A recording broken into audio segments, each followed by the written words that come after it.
શિયાળ અને ડ્રમ। એક જમાનામાં એક જંગલમાં ગોમાયા નામનો શિયાળ રહેતો હતો।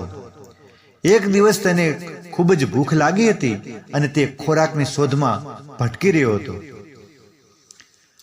ભટકતી વખતે તે એક યુદ્ધના મેદાનની સામે આવ્યો। ત્યાં તેણે એક ઝાડ નીચે એક મોટું ઢોલ પડેલું જોયું।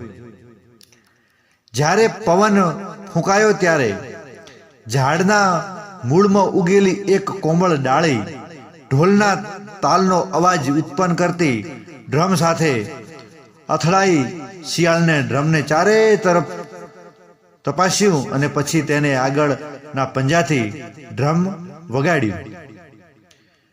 ઢોલે અવાજ કર્યો।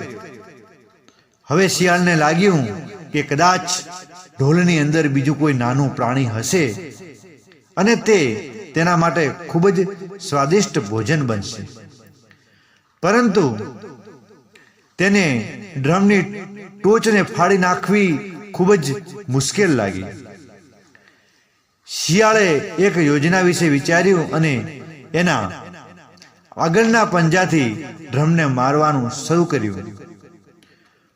ઢોલના તાલે આખું જંગલ ભરી દીધું। ઢોલના અવાજ તરફ આકર્ષાયેલ એક દીપડો એની પાસે આવ્યો। શિયાળે દીપડાને કહ્યું, મહારાજ, ઢોલની અંદર કોઈ પ્રાણી છુપાયેલું છે। તમારી પાસે તીક્ષ્ણ પંજા અને મજબૂત દાંત હોવાથી તમે ડ્રમની ટોચને ફાડી શકો છો અને ડ્રમની અંદર તમારા શિકારને પકડી શકો છો।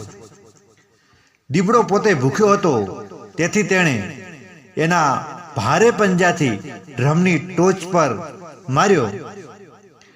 ઢોલ અવાજ સાથે ફાટ્યું, પણ અંદર કોઈ પ્રાણી ન હતું। ઢોલ ખાલી હતું।